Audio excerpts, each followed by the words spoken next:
Hello everyone, it's Raleigh, and today I want to talk about Janthir Wilds. Before we move on from this expansion and speak about the future, let's take another step back and review the expansion in its entirety. Someone on stream had asked me if I was going to make this review, and at first I was skeptical of the idea. I wasn't sure if what I had to say was really that illuminating or worth discussing, but I think I'm at a point where, if not more so for myself, I want to wrap up my thoughts on this expansion and discuss this expansion model as a whole before moving on to theorize and dream of things ArenaNet could perhaps deliver on in future content. I've seen a lot of criticisms of Janthir Wilds and in conjunction of Secrets of the Obscure, both of which are the expansions released in this model, and I myself have had plenty of thoughts that I've voiced as I played through them.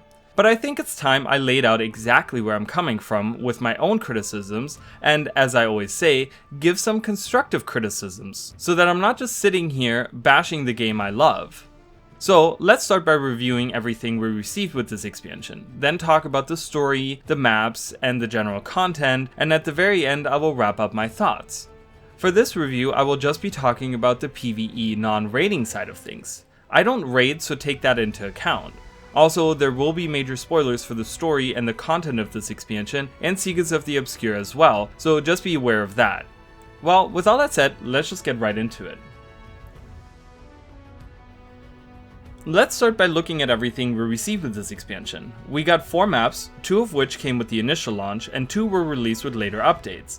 Some of the main features were the land spears for all classes, as well as homesteads with the associated crafting discipline, Handiworker, on top of a plethora of decorations to unlock. The Warclaw became unlockable through PvE and was improved upon. Rangers received new pets, those being the Warclaw and Janthir B. New armor and weapon skins, 2 new legendaries, those being a new legendary spear and backpack, a big collection of new relics, a new convergence, a new raid, and a new fractal, just to name the majority. But there was plenty of other stuff. The list of additions to the game that we received throughout the year isn't exactly little. On top of all of that, I think there was something for everyone. While for me personally, the homesteads meant really nothing, I know many people that were excited that these were added, and others that went for the new legendary spear day 1, which tells me that they indeed liked what they saw. Overall, I'd like to think that the quantity of what we received was good. The quality is something else though. I'll talk about that later. Let's move on to the story. At its core, the story is very simple. The various nations of Tyria are forming the Tyrian Alliance and want you to go to the Janthir region to recruit the lowland Coden. Once you travel there, you find out they're being attacked by Titans and Titan spawns. From there, the story unravels as you try to figure out where the Titans came from and how to stop their invasion of the Janthir region, culminating in you entering the final Titan, which has fused with the ancient city of the Mersad, and closing the mist gate the Titans are using to enter Tyria. While this is the short of it, there are many different parts to this story. I will say that I didn't dislike any major part of it. The issue that I have with it is that ArenaNet tried to do too many things. Many people have been criticizing this expansion model for being too small of a scale to tell these stories, and I tend to agree.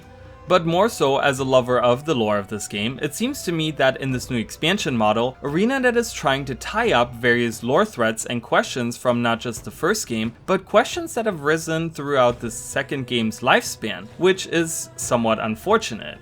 In my opinion, these expansions are too small to even tackle 1 or 2 of these old lore threads, let alone a plethora of them. Some of you, especially the ones that didn't play Guild Wars 1, are probably asking yourselves exactly what I mean by that.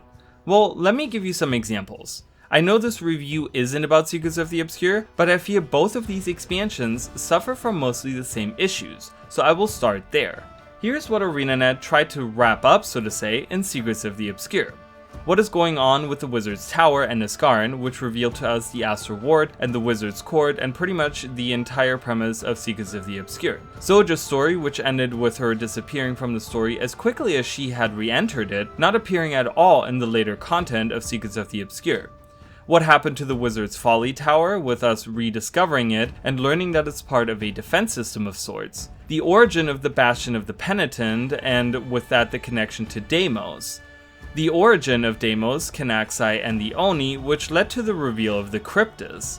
The reintroduction of the Elder Races, explaining some past events and broadening our understanding of them.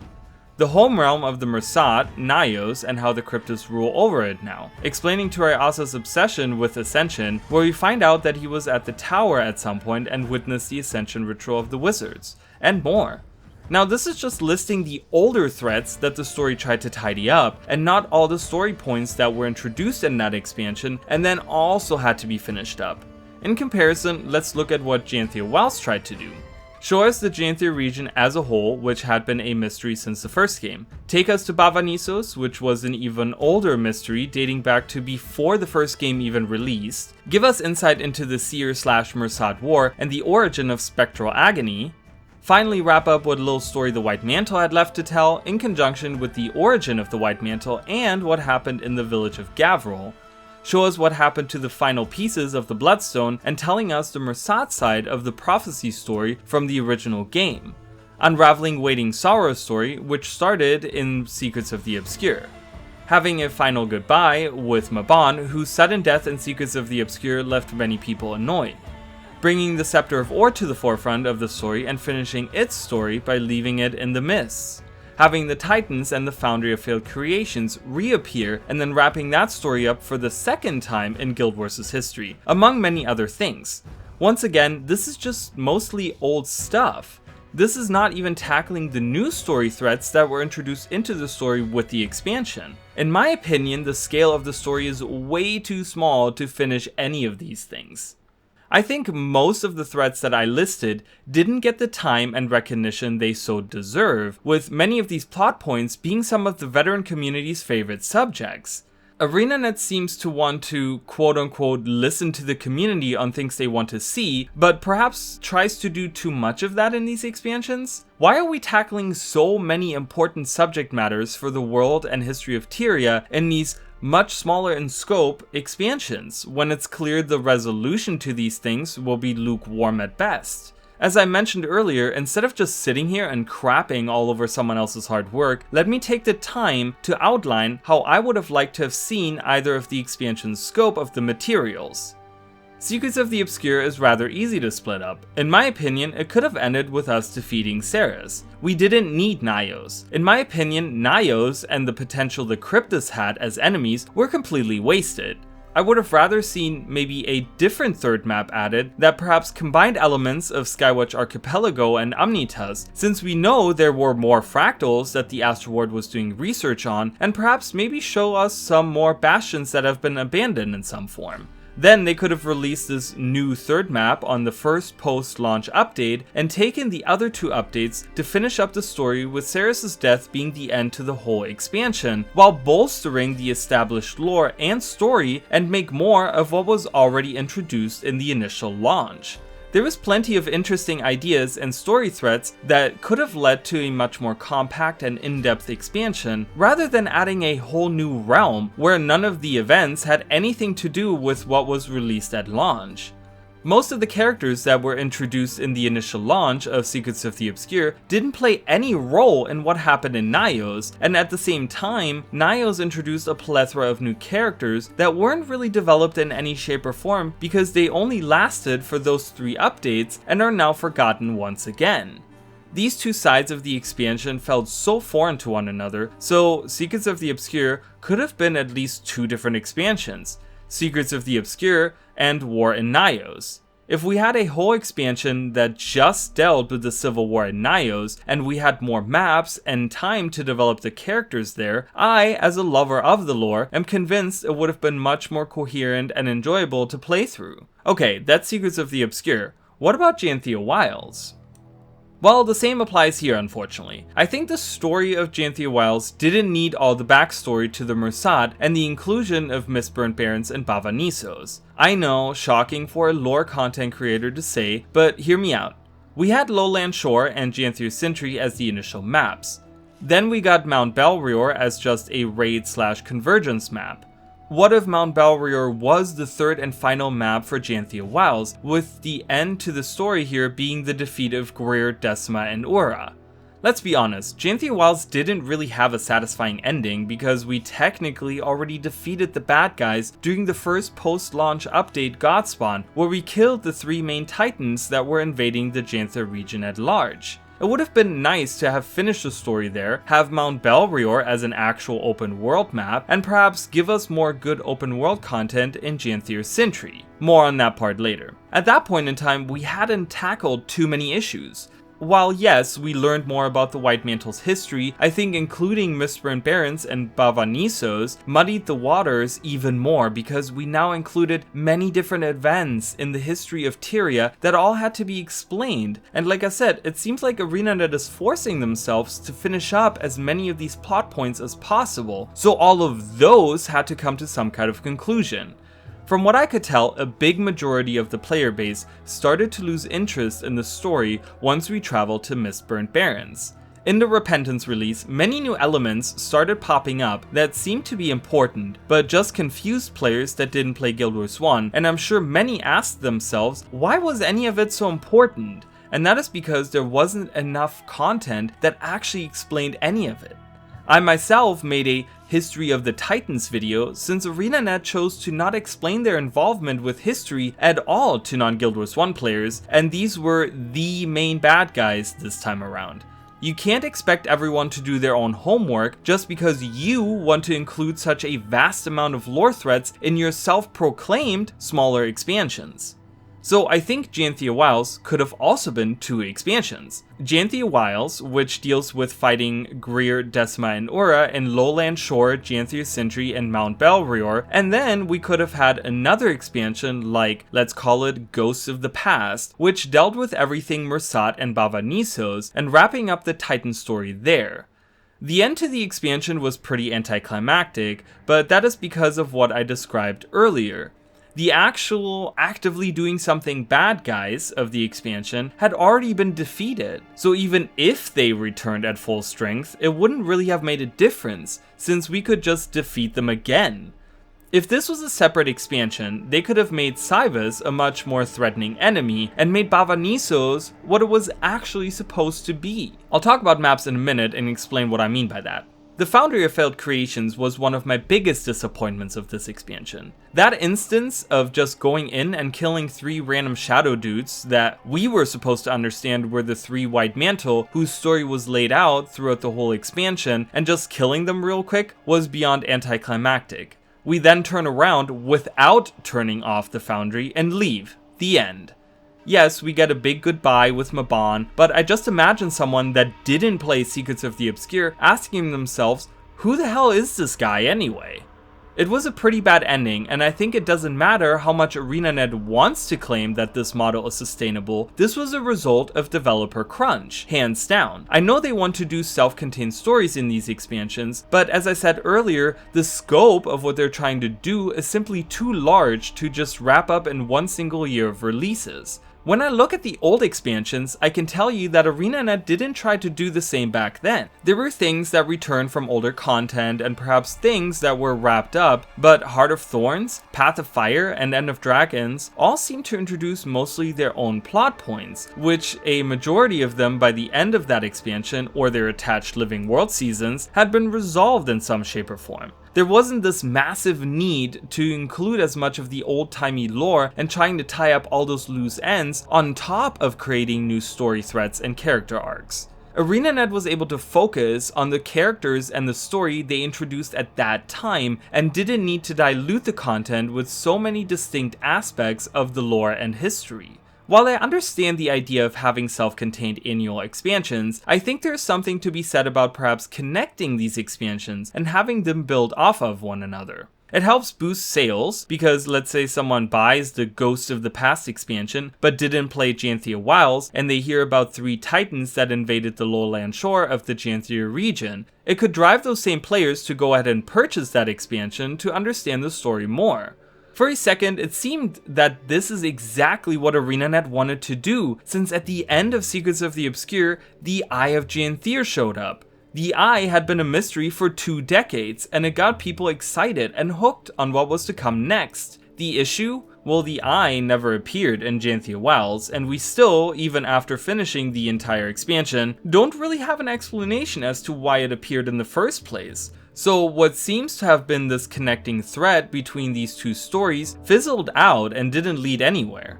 Someone might make an argument and say that it was Mabon watching us or whatever, but then why didn't he just use the eye throughout the entirety of Janthir Wilds, since we don't interact with him until the end?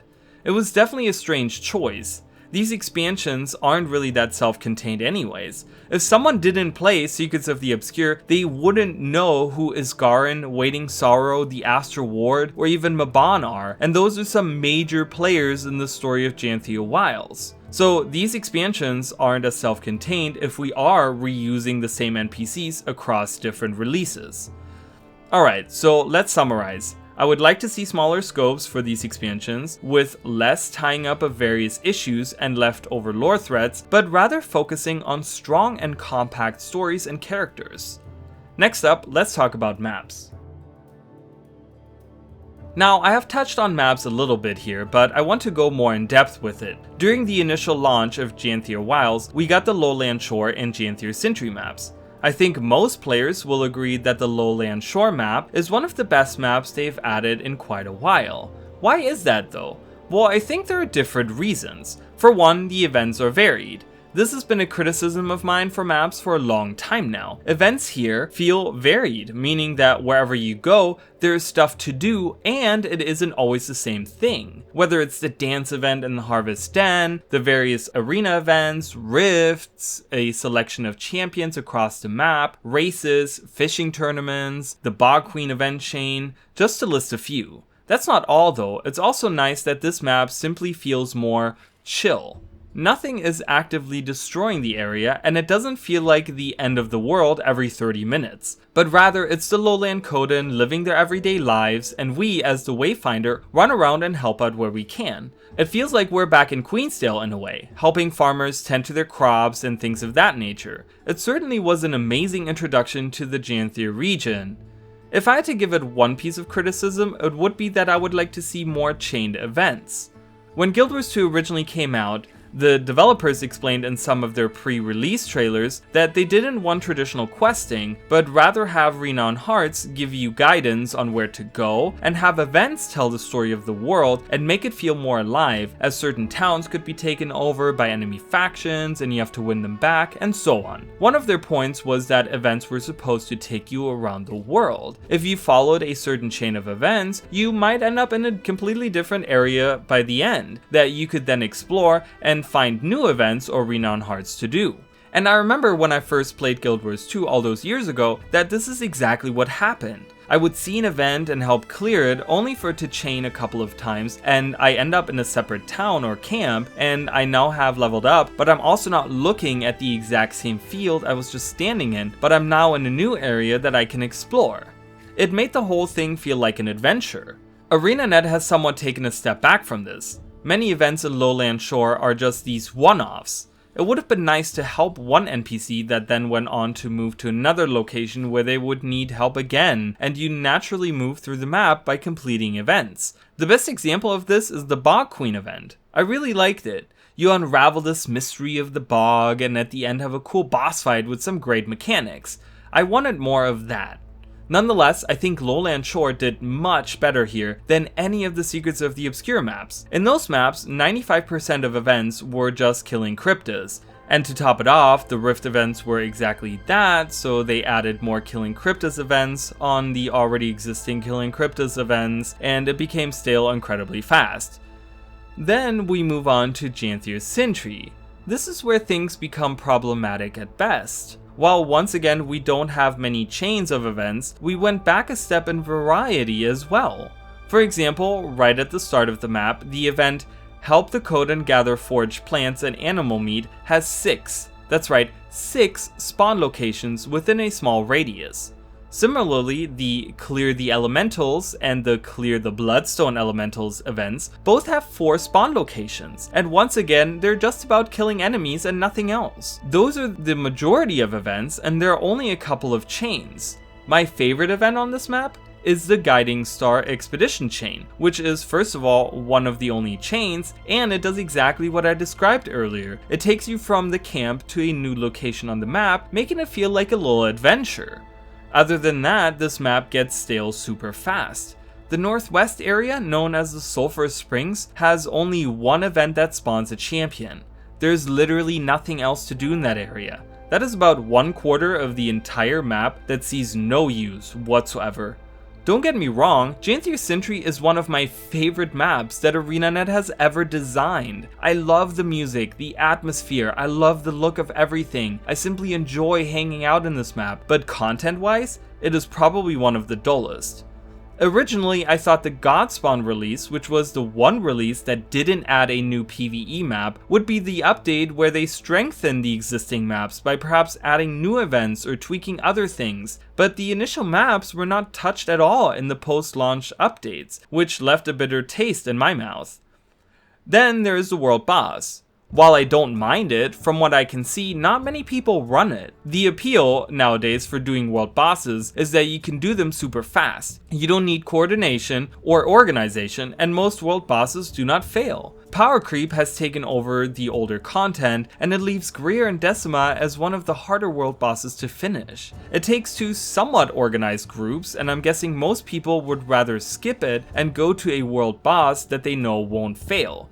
Design-wise, I really like it. There are mechanics you need to follow, and it's a good introduction to what you can expect from these guys in their raid and convergence counterparts. But I'm guessing these guys won't be on the regular rotation for most grinders of world bosses until power creep has taken them over as well. So something that was supposed to make this map a little more active is doing the opposite. Once again, Janthir Sentry feels like it was wasted. If the developers didn't have to move on to create content for 2 more maps to be coming with the post-launch updates later on, they would have been able to focus on the existing 2 maps while having Mount Belrior as a whole new PvE map and repurposing it for their raid/convergence. Speaking of Mount Belrior, it also seems that despite how small that map was, ArenaNet again overpromised on things here. Before the release of the Mount Belrior raid and convergence, ArenaNet outlined what the Godspawn release would entail and what we could expect to see. They spoke about hidden passages and needing to explore to find all the lore that was associated with the raid. That ended up not really being the case. The only lore you could find in the raid was Glenna's journal, which you can find right at the start. It was disappointing, and it seems ArenaNet realized this as they added several other notes and letters later on, but none were really that insightful, just giving some fluff about characters that we talked to early on in the expansion, and these letters just described why the characters in question weren't in the story, and these weren't even in the raid or convergence. There was one interesting piece of lore that was added, but once again, it could be found right at the start of Mount Belrior. So no, exploration didn't play any part in finding hidden treasures or lore or anything like that, and the passages we did get were probably some of the plainest corridors I've ever seen. While some might think this is me just crapping on someone else's hard work, I'm trying to outline how a more compact expansion release could have made the most of both the Janthir Sentry and Mount Belrior maps. If the content designers didn't need to move on to Mistburned Barrens and Bavanissos, they could have improved the earlier maps and built them for longevity and variety. Speaking of longevity, many years ago, one of the complaints that people had was that we didn't have enough maps. This was a legit concern in the early days of Guild Wars 2. Over a decade later, this is not a concern at all anymore, and I think ArenaNet needs to focus on longevity for whatever maps they add. Quality over quantity. We have more than enough maps in the game, so I'd rather see them only add 2 to 3 maps per expansion, but making sure that those maps are packed full of content and variety with good rewards so that people feel inclined to come back. I'll get back to rewards later.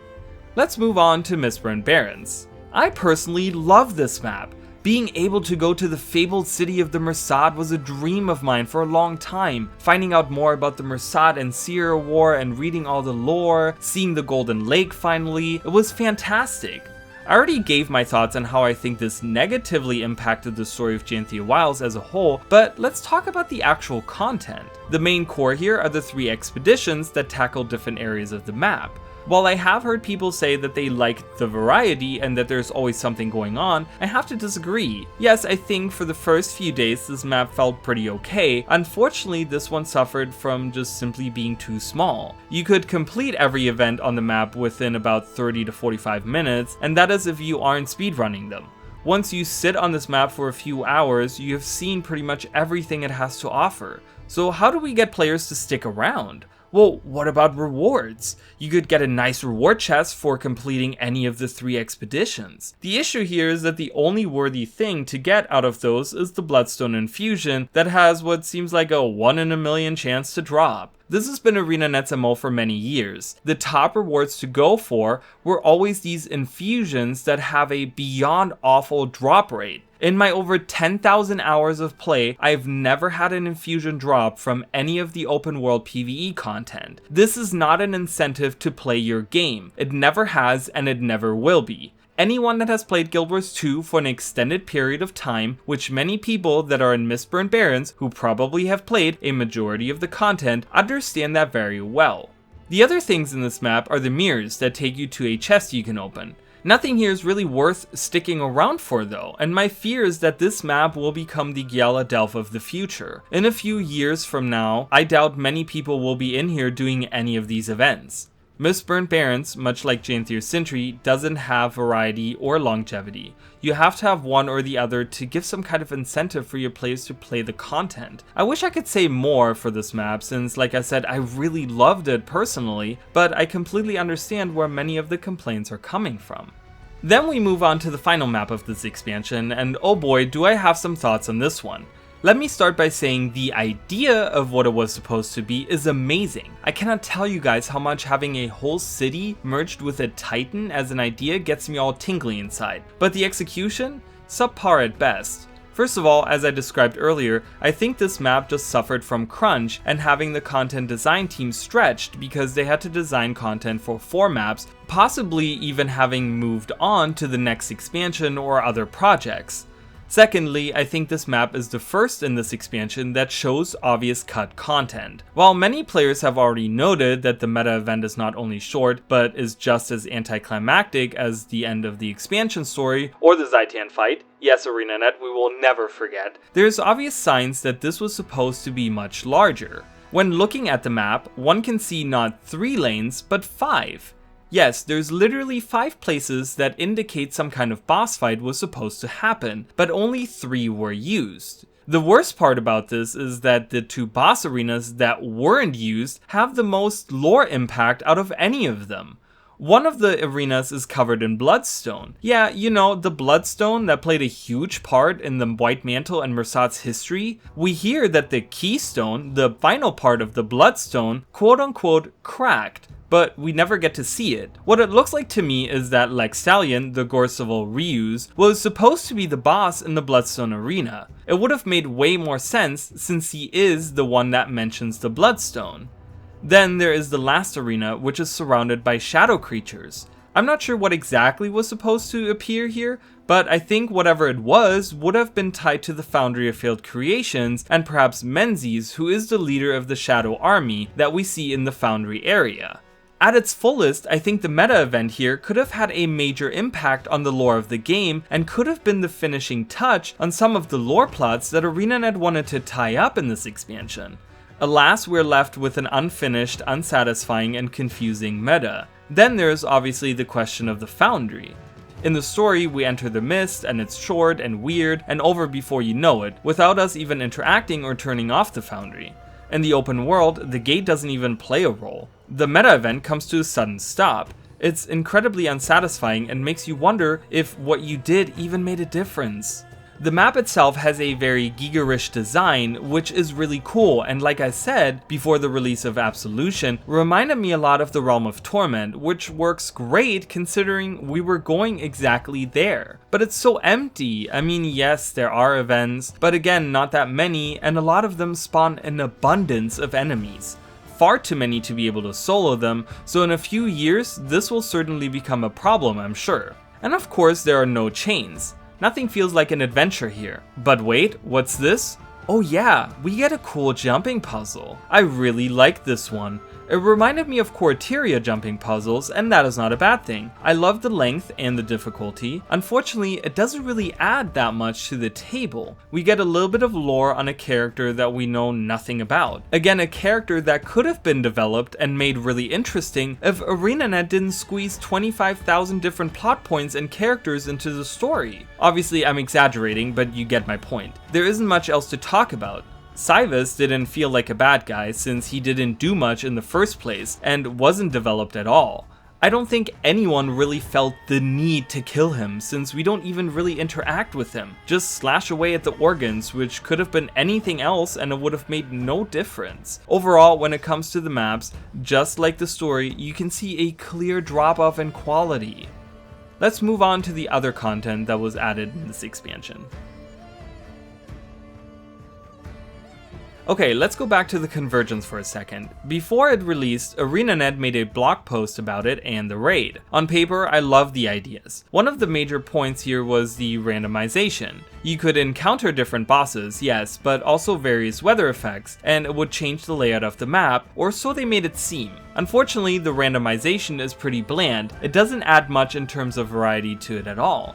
The weather effects, for example, I was hoping those would change how the events worked and maybe spawn some other enemies. But no, it just changes the outward appearance and mostly functions the same. That's not to say it's necessarily bad, just that my expectations for it were higher than what we got in the end. The Convergence itself is fine. You can complete it in about 15 to 20 minutes, and I see plenty of people doing the public version of it.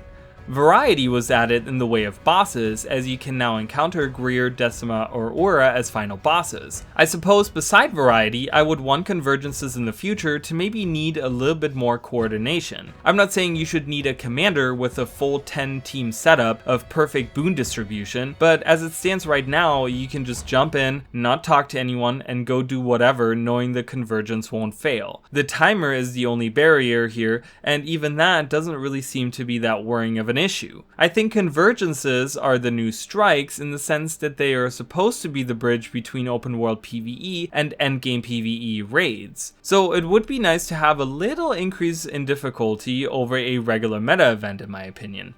As I mentioned earlier, I don't raid, but I've heard plenty of people talk about it, and I think the consensus seems to be that the raid is pretty good, which is definitely a W in ArenaNet's pocket. Having raids return is one thing, but if the raid failed, I think that would have been pretty bad to say the least. Hopefully, ArenaNet can carry this W forward into the next expansion with another great raid. Please let me know down below if you are raiders and if you liked it or not. Then we come to the fractal. Here I'm left with more questions than answers.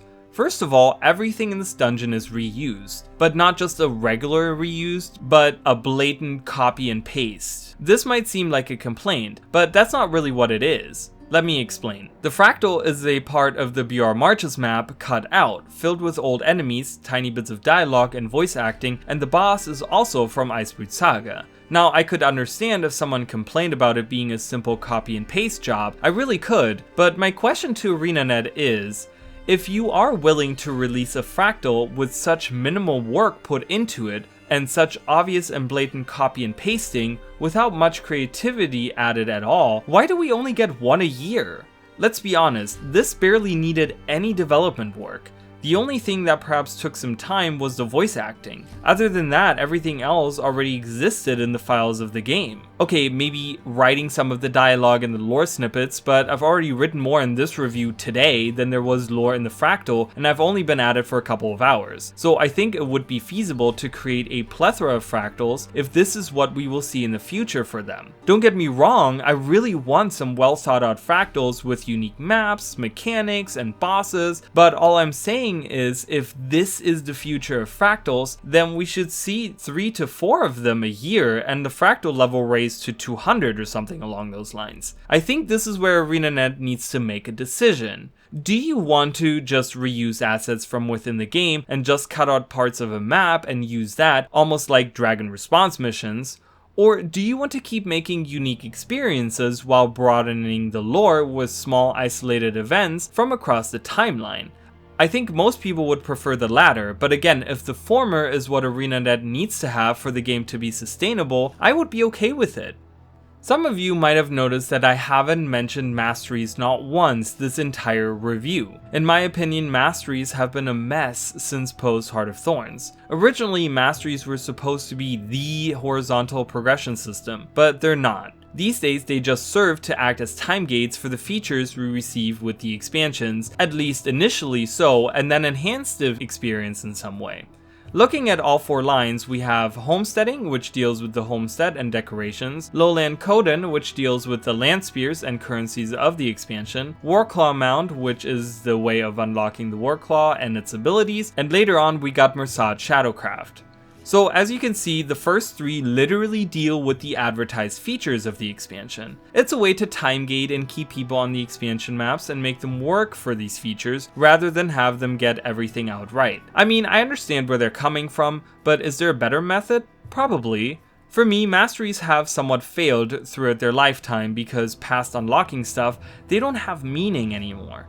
Going into new expansions, we mostly forget the old Masteries, and many of them don't get used unless they're attached to a mount. This isn't necessarily a complaint about Janthir WoWs, but I think if ArenaNet is looking into enhancing older systems, this is one that definitely needs work. The Mersad Shadowcraft line is where things really fall apart this expansion when it comes to Masteries. It seems ArenaNet once again made it seem more interesting than it really is. They explained it would function like we're going into this other world whenever we use the mirrors, passing through the shadowed realm as they put it. I was hoping it would work like the Twilight parts in The Legend of Zelda Twilight Princess, where you step into this other version of the world where you can't be seen, but you can see others and listen in on their conversations, and it reveals treasures for you. That really isn't the case. It transports you to a tiny blocked off section where you can find a chest or sniff for buried treasure. How exhilarating. The final line for the Shadowcraft Mastery just gives you extra stuff when interacting with beehives. That isn't intuitive or exciting, and going into another expansion will be forgotten completely by 90% of the player base. So Masteries are nothing to write home about, but that isn't an issue that lies with Janthir WoWs, but rather with the system itself and the way it's been developed over the years.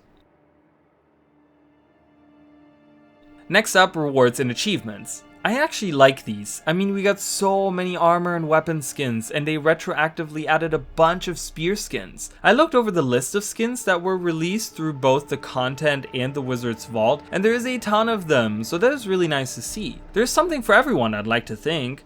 Some people didn't seem to care for either legendaries, but even then, with simply the amount, there had to have been some skins for everyone. Personally, I've improved many of my Fashion Wars looks, and that is after all the main endgame for Guild Wars 2. Most of these skins are either earned through doing the content or buying them with unusual coins you get from digging up buried treasure with your mount. I do have a slight nitpick on these, the acquisition method itself. While I understand that we need some kind of sync for unusual coins, the issue is the only way to get the coins is through finding buried treasure. This makes it so that you don't have to play the majority of the content if you're just looking to get the rewards. Just go around sniffing and find buried treasure, and you'll be able to get all of the skins.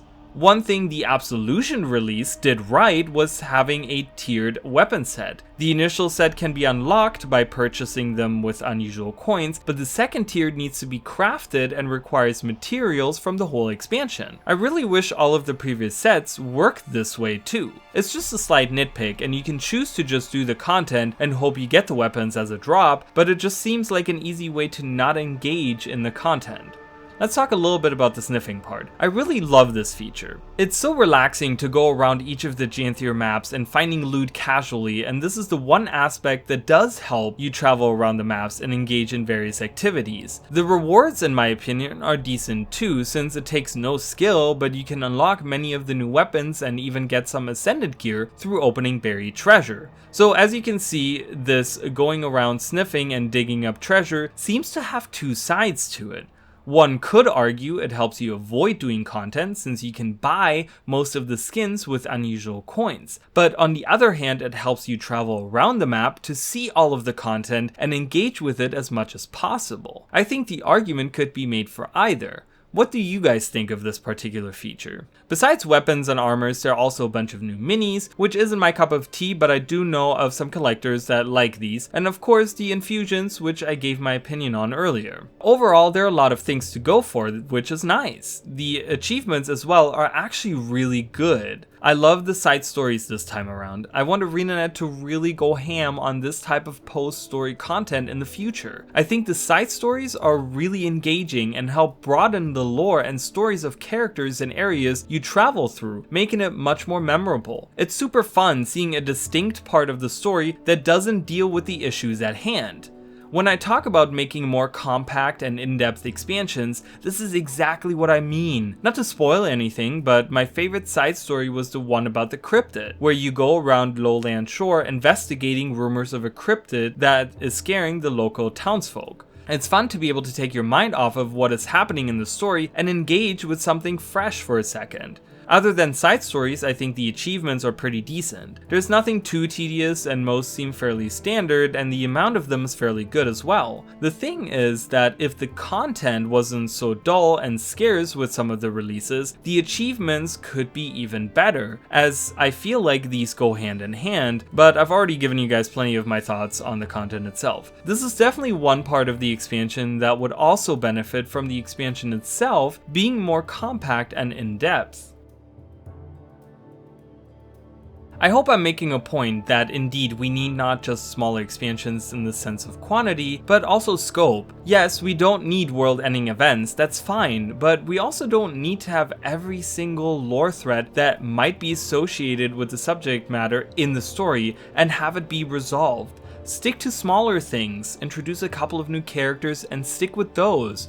Stoic Alder, for example, doesn't even appear for the last 2 releases, but he was an integral character for the initial launch story. It seems with so many different plot points and characters vying for attention, it all becomes so diluted that we end up not caring about any of them. The villains, for example, if we had known about what Mabon did with Cywus, and maybe even saw what he looked like before he merged with the city, maybe interacting with an echo of who he was before he became a Titan, we could have cared about wanting to finally set him free of his fate. But no, we spend the first half of the expansion trying to figure out how to kill the Titans, then within 3 days we have a party and are given a speech, and apparently things are different now, and we kill the 3 main Titans. Then they don't appear at all anymore and we're left with going after them into the mist and have an anticlimactic battle against their souls. It all seems so blah because there wasn't enough time to develop any of these enemies. We had to talk about the Tyrian Alliance and the global impact that would have, the Coden and their culture with Poised Arrow and Stoic Alder being the main focus here, the resolution to Waiting Sorrow's story, the invasion of the Titans of the Janthir region, the origin of the White Mantle with how the village of Gavril became this horrific place, and learning more about Saul's story, ending that part with Caudicus's entourage and their story, the Mersad viewpoint of the Prophecy story, what they were up to since the Mersad and Seer war, which also explained the origin of Spectral Agony, and Isgarin's role in the war with the reveal of his rival Yagan, the Bloodstone experiments with Manikaz's involvement as the Blood Phenom, Mabon's story of how he locked Cywus away, and Cywus merging with the city, the foundry of failed creations, and the shadow creatures that are now inhabiting the area. These are all the plot points of the smaller in scale expansion Janthir Wilds. I know I just listed and repeated a bunch of stuff I said earlier, but I'm really just trying to make this point. This is too many characters, stories, and ideas to talk about in a small expansion like this. Of course you will lose a majority of the player base if halfway through your expansion you drop the important character development we worked for and shadow drop random other characters that might or might not be important without being able to even show us enough of them to make us care.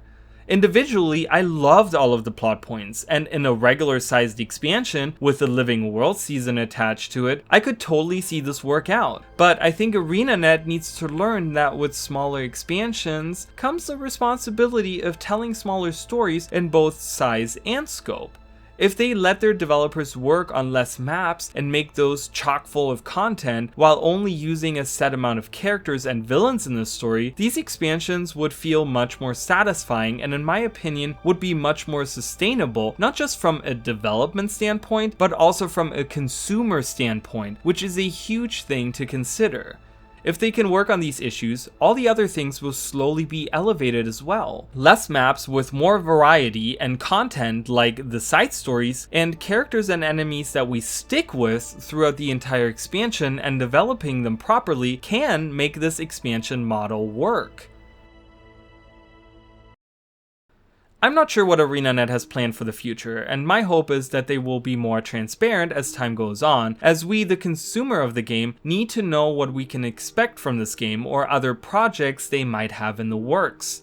Here's my final message as a review of this expansion model. If Guild Wars 2 is not your main focus, which you keep saying it actually is, then be upfront about it.